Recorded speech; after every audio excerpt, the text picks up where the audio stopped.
ब्रह्मणे नमः। रामानुजदयापात्रं ज्ञानवैराग्यभूषणं श्रीमद्वेङ्कटनाथार्यं वन्दे वेदान्तदेशिकं। लक्ष्मीनाथसमारम्भां नादयामुनमध्यमाम् अस्मदाचार्यपर्यन्तां वन्दे गुरुपरம்பராம்.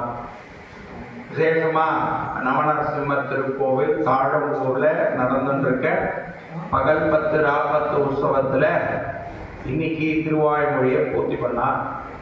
அப்படியாப்பட்ட விசேஷமான திருவாய்மொழி நமக்கெல்லாம் கிடைக்கிறதுக்கு இருக்கக்கூடிய மதுர கவியாழ்வார் அவர் எழுதின கண்ணினன் சிறுத்தாம்பை பற்றி சொல்ல வந்திருக்கேன்.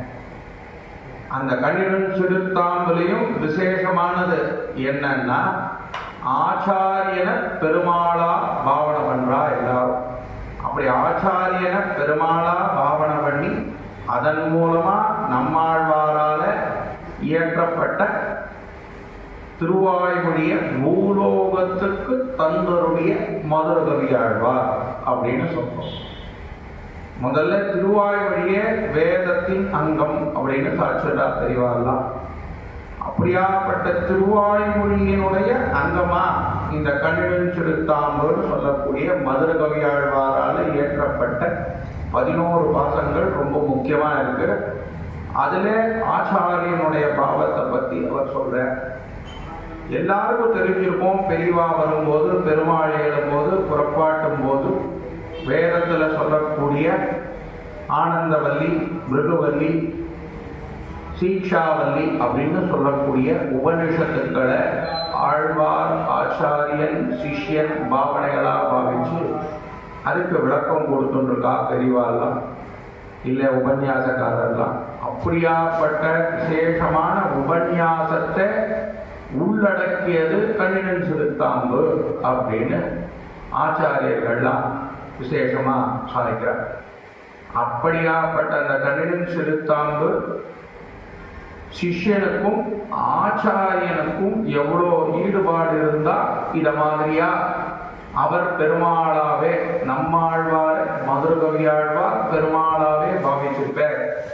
அப்படி பாவிச்சதுனால அவருக்கு கிடைச்சது என்ன, அந்த 10 பாசுரத்துல அவர் என்ன சொல்லியிருக்கார் அப்படின்றத பார்க்கலாம்.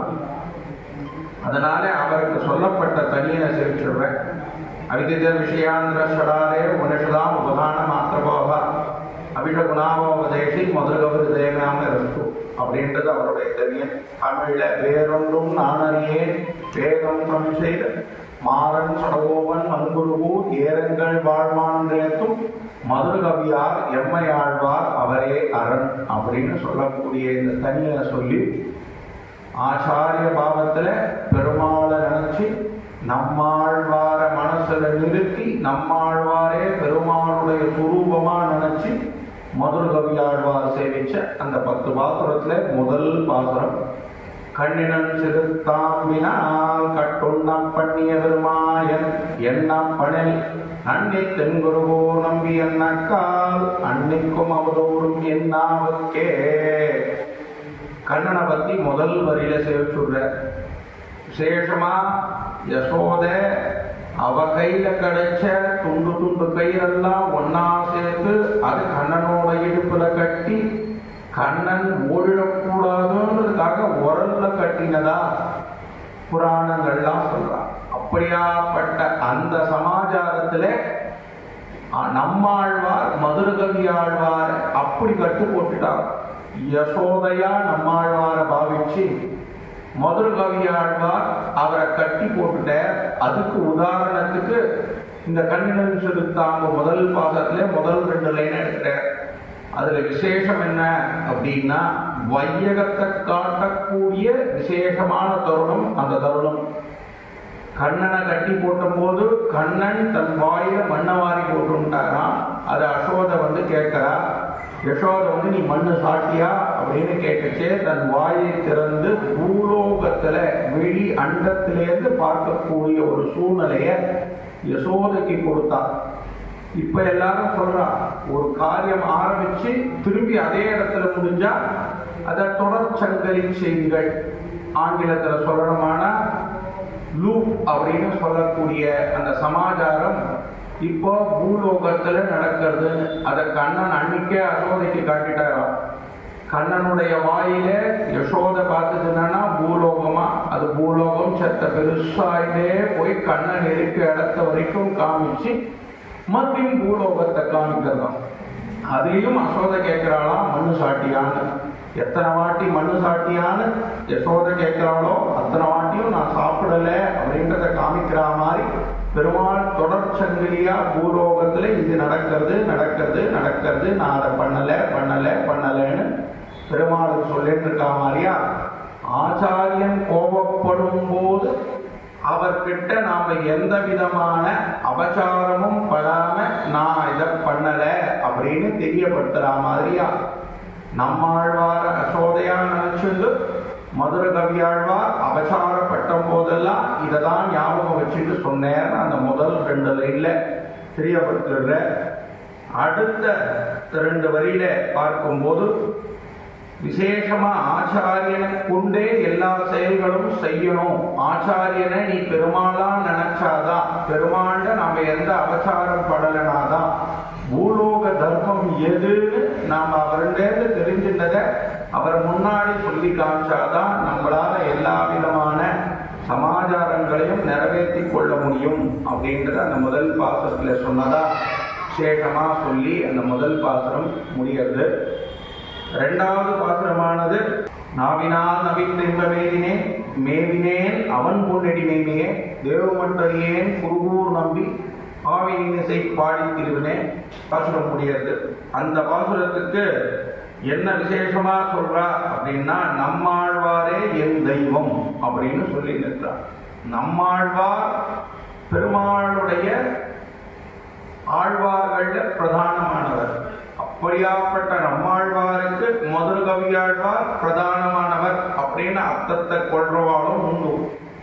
நம்மாழ்வாரே பெருமாள் தான் அப்படின்னு சொல்றதாவும் உண்டு. அப்படியாப்பட்ட அந்த நம்மாழ்வாருடைய சிறந்த சொன்ன நாவினால் நவின்று இன்பமேற்றினேன், ஆழ்வார் சொன்ன வார்த்தையை கேட்டு என் மனத்துள் வாங்கினேன் அப்படின்றத அர்த்தம் கொள்றா. 2வது வரியில சொல்லும்போது மேவினேன் அவன் புன்னடி மேன்மையே, யாருடைய புன்னடியே? நம்மாழ்வாருடைய புன்னடியை தான் மதுர கவியாழ்வார் தொழுது.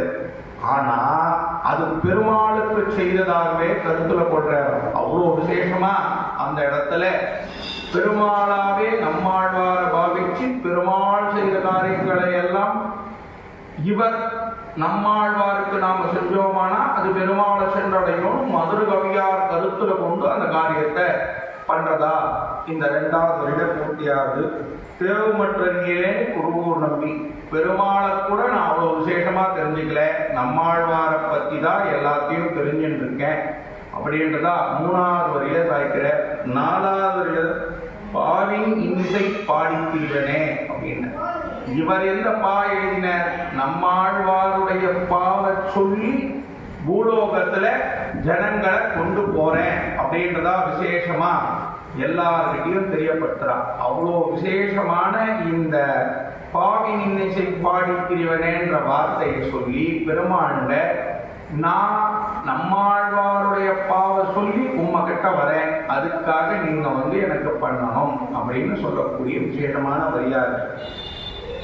3வது பாசுரத்துல அவர் சொல்ல வரக்கூடிய வார்த்தையானது என்ன அப்படின்னா, குருகூர் நம்பிக்கு அடியவன் நான் அப்படின்னு சொல்ற வார்த்தை. குருகூர் நம்பிக்கு அடியவன் அப்படின்னு சொல்லக்கூடிய அந்த பாசுரத்தை சொல்லும்போது திரிதந்தாகிலும் தேவபிரானுடைய கரிய போல திருவுரு காண்பன் நான் பெரிய வன்குருகூர் நகர் நம்பிக்கு ஆள் உரியனாய் அடியேன் பெற்ற நன்மையே அப்படின்னு சொல்றான். முதல் வரியில திரிதந்தாகிலும் தேவபிரானுடைய பெருமாள் திருவோட யார் அவரோடையே சுத்தி இருக்கா அப்படின்னு பார்க்கும்போது நம்மாழ்வாரை சுத்தி மதுர கவி இருக்கிறதுனால நம்மாழ்வாரையே தேவபிரானா கருத்துல கொண்டு மதுர கவி நம்மாழ்வாருக்கு எல்லா விதமான காரியங்களையும் பண்ணார் அப்படின்றதான் அந்த முதல் வரியில அர்த்தமாகுது. 2வது கரிய போல திருவுரு காண்பன் நான், யார் கருப்பா இருக்கா அப்படின்னா கண்ணன் தான் கருப்பா இருக்கான். நம்மாழ்வார் கருப்பா இருந்ததா அவருடைய புராணத்திலேயோ சரித்திரத்திலேயோ அவரை பார்த்தவாளோ யாருமே சொல்லலையா. அவர் கண்ணன் கருப்பா இருக்க அப்படின்றதுக்காக நம்மாழ்வாரும் கருப்பா இருக்கா மாதிரி பாவனை பண்ணிட்டு இந்த வார்த்தையை சொல்ல வர அப்படின்னு பெரியவா உபன்யாசத்துல சொல்றத அடியேற்றத்தை கவனிச்சிருக்கேன். ஆனா நம்மாழ்வார் கருப்பு தானான்றதுக்கு ஆதாரங்கள் இல்லை. ஆனா அப்படியாப்பட்ட கருப்பு உருவம் கொண்ட நம்மாழ்வாரை நான் தொடரேன் அப்படின்றதா இந்த 2வது வரியில சாய்க்கிறதுலேருந்து பெருமாளுடைய திருவுருவே நம்மாழ்வார் அப்படின்றதா கொண்டு மதுர கவியாழ்வார் இந்த இதை பூர்த்தி பண்ற அப்படின்றதா அர்த்தமாகுது. பெரிய வன்குருகூர் நகர் நம்பிக்கை, வன்குருகூர்ல இருக்கக்கூடிய நம்பிக்கை நான் அடியவன் அப்படின்றத ஒவ்வொரு வாட்டியும் ஒவ்வொரு பாசம் முடியும் போதும் அவர் உணர்த்தி கொண்டே வர, அப்படியாப்பட்ட உணர்த்தப்பட்ட வரிகள்ல இந்த வரியும் ஒன்றும். நம்மாழ்வார நாமே தொழணும் அப்படின்றதுக்காக மதுர கவியார் செய்த முயற்சிகள்ல இதுவும் ஒன்றும். நாம பூலோகத்தில் இருக்க வரைக்கும் நம்மாழ்வாருடைய பாசரங்களை சேவிக்காம இருக்கவே முடியாது. சேவிக்காம யாரும் கடந்து போல அதனுடைய அர்த்தங்களை யாரும் செஞ்சுட்டு இருப்போம் அப்படின்றத தெரிய வைக்கக்கூடிய வரிகள்.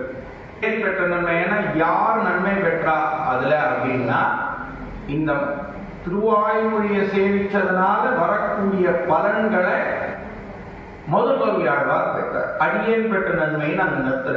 அந்த அடியேன் பெற்ற நன்மை யாருன்னு பெற்ற அப்படின்னா தேவபெருமானிலிருந்து பெற்றுள்ளார்.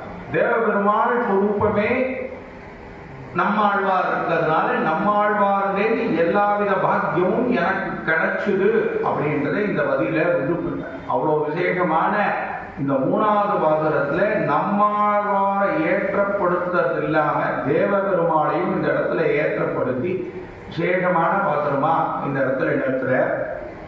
4வது பாசுரமான நன்மையால் மிக்க நான்மறையாளர்கள் உண்மையாக கருதுவராதில் அத்தனையா என்னை ஆண்டிடும் தன்மையான் சடகோபன் என் நம்பியே அப்படின்னு சொல்லி நிறுத்துறார். இந்த 4வது பாசுரத்துக்கு உண்டான விசேஷமானது என்னன்னா நன்மையால் மிக்க நான்மறையாளர்கள். யார சொல்றா? வேதத்துல சிறந்த விற்பனர்கள், பூலோகத்துல ஆச்சாரியன் இடத்துல சிஷ்யன் இப்படிதான் நடந்துக்கணும்.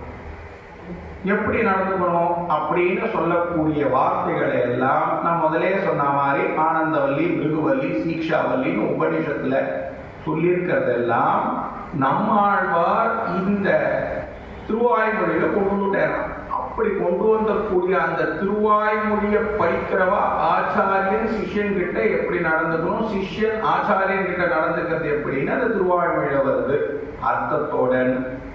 எந்த இடத்துலலாம் ஆச்சாரியன் வருதோ அந்த இடத்துலலாம் பெருமாளா பாவிச்சு பெருமாளை ஆச்சாரியனா வச்சு அவர் மூலியமா நம்மாழ்வார் அவருக்கு சிஷ்யனா இருந்து எல்லா விதமான காரியங்களையும் பூர்த்தி பண்ணின.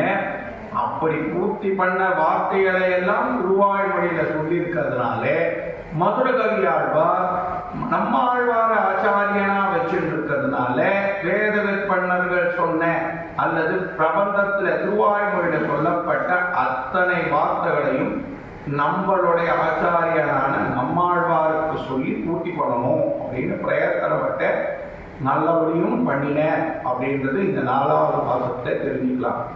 சேஷமான 5வது பாசுரம் என்னன்னா நம்பினேன் பிறர் நண்பொருள் தன்னையும் நம்பினேன் மடவாளையும் முன்னெல்லாம் செம்பன்மாட திருக்குறுப்பூர் நம்பிக்கை அன்பனாய் அடியே சதித்தேன் என்றேன். ஏற்கனவே சொன்னேன் நம்பினேன் பிறர் நண்பொருள் தன்னையும், அந்த வரிதான் இந்த வசனத்துக்கே உண்டானது. யாரையும் நான் நம்பல, பெருமாள் உள்பட ஆச்சாரியன் பெருமாளுக்கு உண்டான வழியை காட்டுவேன், அதன் மூலமா நான் போய் பெருமாளை அடையலாம், வைகுந்த பதவி அப்படின்றத ஒன்னே நோக்கமா கொண்டு ஆச்சாரியன் பூலோக வழக்கம்னு எதை அவருக்கு கற்றுக் கொடுத்தாரோ, மதுரகவியாழ்வாருக்கு எதை கற்றுக் கொடுத்தாரோ அந்த பிரபந்தத்தை அவர் புடிச்சுண்டு அதன் மூலியமா பணியேற்றி தன் வாழ்நாள் முழுதும் பூலோகத்திலே திருவாய்மொழியை பரப்பச் செய்தவர். அப்படி பரப்பினதுனால உண்டான பலனால அவர் வைகுந்த பதவி அடைஞ்ச அப்படின்னு சொல்றது. அப்படியாப்பட்ட அந்த திருவாய்மொழி இயற்றிய நம்மாழ்வார அவர் பெருமாளா பாவிச்சு எல்லா விதமான செயல்களையும் செய்து கொடுத்த அப்படின்றது இந்த 5வது பாசுரத்துல தெரிய வருது. 6வது பாசுரம் விசேஷமா என்னன்னா, இங்கு தொட்டு ஏழ்மை என்கிறான் நின்றுதன் புகழ் ஏத்த அருளினான் கொன்றமாட திருவுருவோர் நம்பி என்றும் என்னை ஏழ்மையிலேன் காண்பினேன் அப்படின்னு சொல்லி நிற்ப. இன்று தொட்டு ஏழ்மை என்கிறான். யார் ஏழை? பெருமாள் ஏழையானா? பெருமாள் ஏழை, அவர் கோடீஸ்வரர். அவர் நினைச்சா லக்ஷ்மி கையால் வாரி கொடுத்தாருன்னா எதில் இருக்கும் மொத்தமே கோடீஸ்வரர். யாரை ஏழைன்னு சொல்ற? நம்மாழ்வார் ஏழையா இருந்தாலும் அவரால் முடிஞ்ச சரீர கைங்கரியத்தின் மூலமா பெருமாளை, செல்வத்துக்கு அதிபதியான பெருமாளை சென்று கண்டு தொழுது அவருண்டே எல்லா விதமான சகல சௌபாகியங்களையும் பெற்றுள்ளார். அப்படியாப்பட்ட சகல சௌபாகியங்கள்ல ஒன்றும் நம்மாழ்வார் இன்னைக்கும் நித்திய சூரியா இருக்கிறது எல்லாருக்கும் தெரியும். பூலோகத்தில் இருக்க ஜனங்கள் எல்லாம் நம்மாழ்வார் மாதிரி பண்ண முடியலனாலும் அவாவ ஆச்சாரியன் சொல் கேட்டு அதன் மூலமா நாம பெருமாளை அடைஞ்சோமானா சகலவித சௌபாகியங்களையும் பூலோகத்தில் அனுபவிச்சு மிச்சத்தை வைகுந்த பதவியில் அனுபவிக்கலாம். அதனால ஆழ்வாரை நீங்க தொழணும், ஆழ்வார் மூலியமா பெருமாளை தொழணும் அப்படின்றதா இந்த பாசுரத்துல சொல்லி நிற்கிற விசேஷமான பாசுரமாகுது. 7வது பாசுரமான விசேஷமான பாசுரம். கண்டு கொண்டேன் காரிமாறப்பிரான் பண்டை வல்வினை பாற்றேறினான் என் திசையும் அரியம்புகேன் முன் சொடவோமன் அருளையே அப்படின்னு சொல்லி அந்த பாசுரம் விசேஷமான பாசுரம். இந்த பாசுரத்துக்கு கண்டு கொண்டேன் அப்படின்ற வார்த்தையை மட்டும் வச்சு விசேஷமா சொல்றான். எதை கண்டு கொண்டே அப்படின்னு பார்க்க போகச்ச பெருமாளை கண்டு கொண்டேன். எப்படி கண்டு கொண்டீர்? நம்மாழ்வார் மூலமா கண்டு கொண்டேன். நம்மாழ்வாரை எப்படி கண்டு கொண்டீர்? நம்மாழ்வார் திருவாய்மொழியில பெருமாளை எப்படி பாவிக்கணும், எப்படி பேசணும், எப்படி பண்ணணும் சொன்னதன் மூலமா, நம்மாழ்வார் மூலமா அதாவது ஆச்சாரியன் மூலமா பெருமாளை கண்டு கொண்டேன் அப்படின்னு சொல்றதே இந்த விசேஷமான பாசமா. அவர் எந்த காலத்திலையும் நம்மாழ்வார், அவர் எந்த காலத்தையும் மதுர கவி ஆழ்வார இந்த காரியம் நீ பண்ணினது தப்பு, அதனால நீ பெருமாளை சென்றடைய முடியாதுன்னு ஒரு வார்த்தை கூட சொல்லலை அவர் வாழ்நாள் முழு. அப்படியாப்பட்ட ஆழ்வாருடைய ஆசீர்வாதம் இருக்கிறதுனாலதான் என்னால இந்த விதமான காரியங்களை பண்ண முடியாது அப்படின்னு விசேஷமா பாவிச்சு இந்த பாசுரம் எழுதி இருக்கிறதா சொல்றா. அவ்வளவு விசேஷமான பாசுரம் இந்த பாசுரம். 8வது பாசுரம்னா விசேஷமான பாசுரமான 8வது பாசுரத்துல அருள் கொண்டாடும் அடியவர் இன்புற அருளினான் அவ்வருமறையின் பொருள் அருள் கொண்டு 1000 இந்தமிழ் பாடினான் அருள் கண்டீர் இவ்வுலகில் பெற்றதே அப்படின்னு சொல்லி நிறுத்தார். 8 திக்குல இருக்குவார் எல்லாரும் அறியும் வகையில நம்மாழ்வாருடைய பாசுரங்கள்.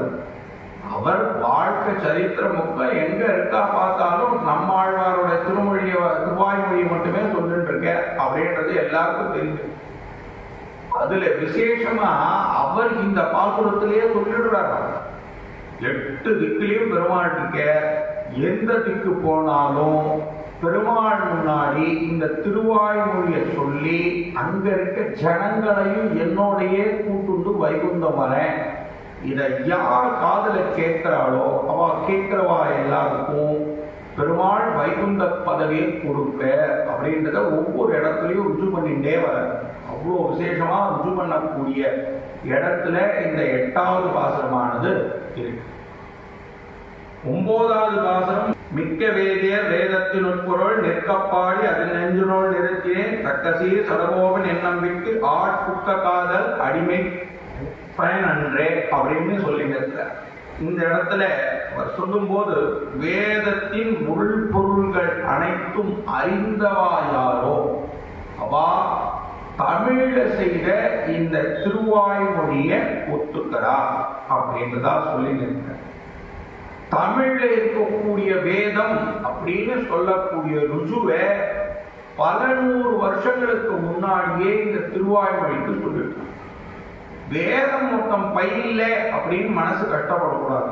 பிரபந்தத்துல திருவாய்மொழியை படிச்சவன் வேதம் பூர்த்தியா படிச்சவனா, அப்படி வேதம் பூர்த்தியா படிச்ச ஒருத்தனாலதான் இந்த திருவாய்மொழியின் படி நடந்துக்க முடியும்.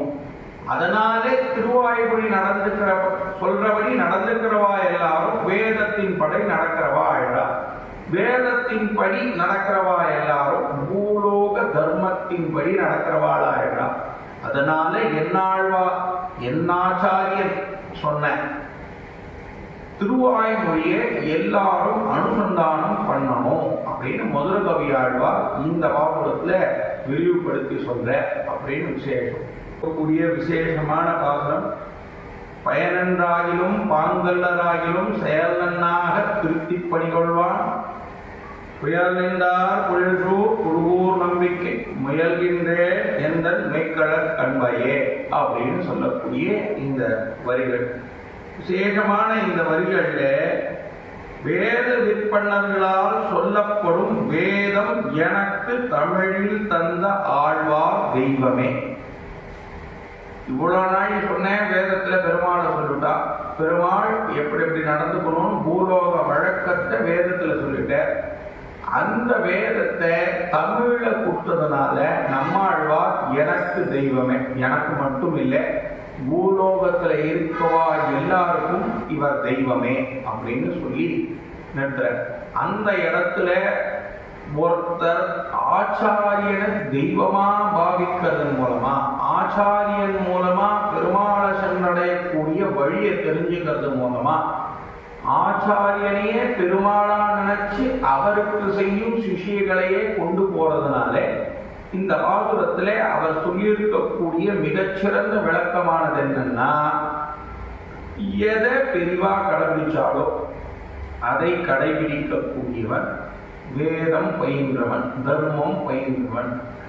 இதை தப்புன்னு எந்த பெரியவாரும் சொல்லவே முடியாது.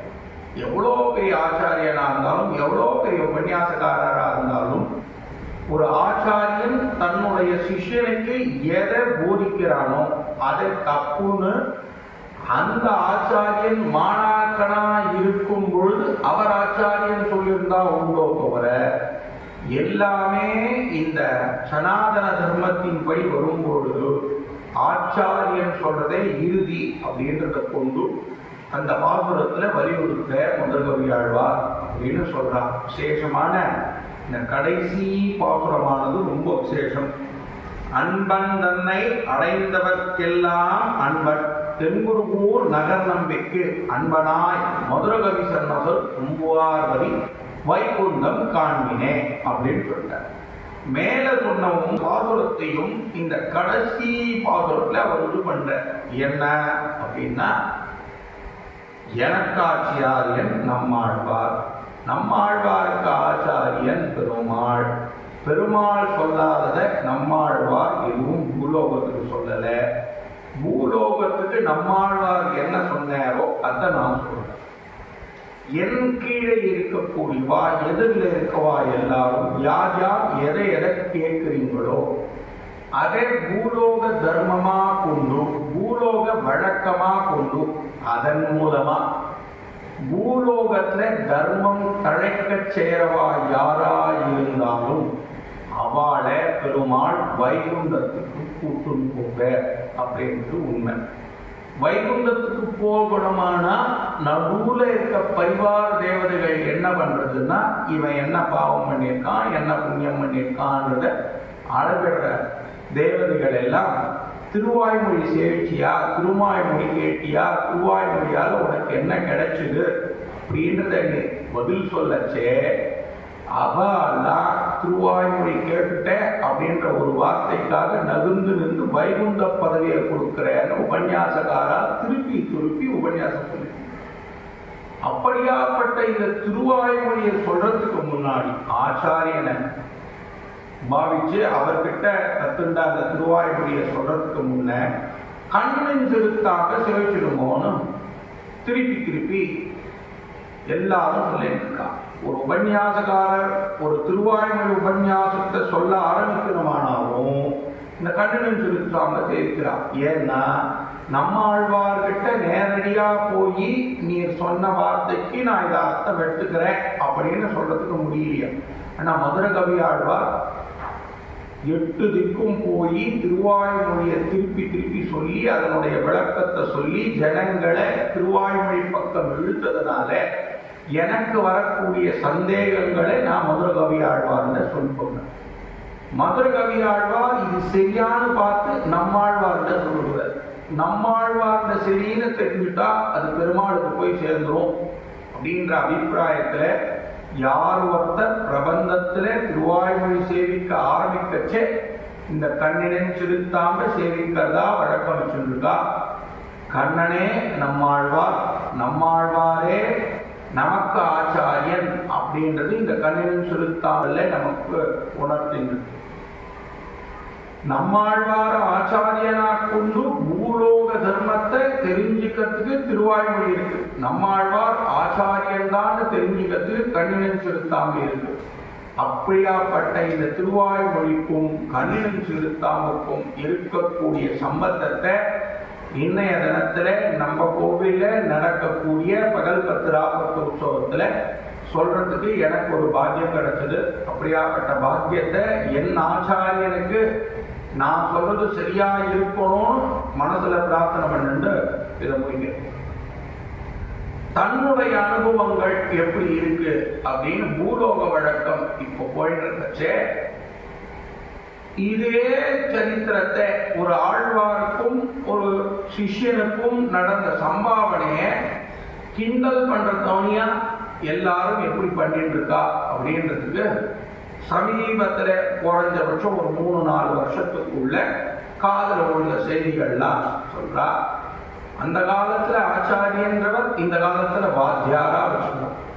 வாத்தியார் சிஷ்யனுக்குள்ள சம்பாஷணைன்றது வேற.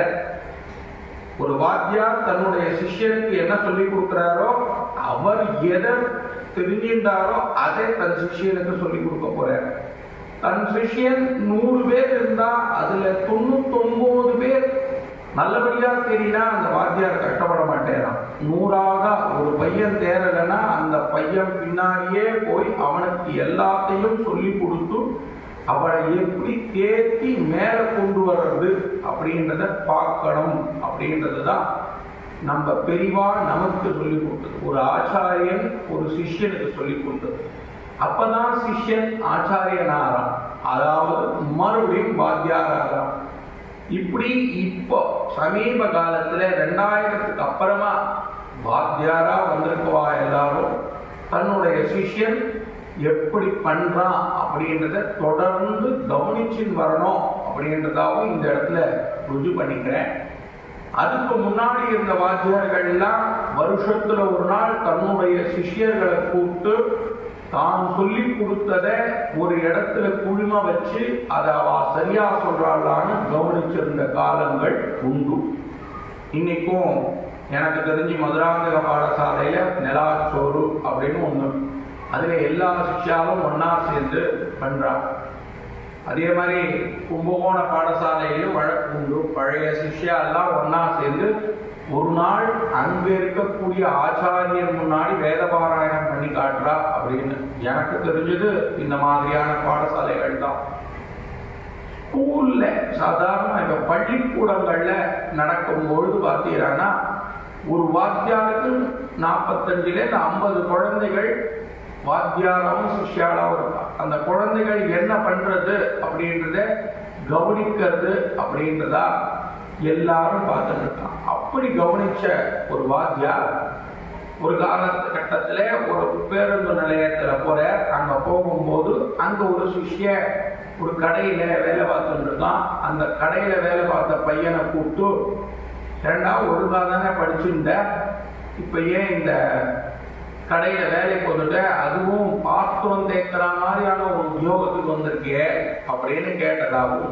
அதுக்கு அந்த மாணாக்கன் சொன்னது என்னன்னா, படிக்கிறதுனால இந்த பாத்திரம் தேய்க்கிற வேலை கூட கிடைக்காம போயிடும், நீங்க தான் என் வாத்தியார்னு வெளில சொல்லாதீங்கன்னு சொல்ற நிலைமைக்கு வாத்தியாரும் சிஷியனும் சம்மாஷண அப்படின்னு தொடர்ந்து பிரபலப்படுத்திட்டு இருக்கான்.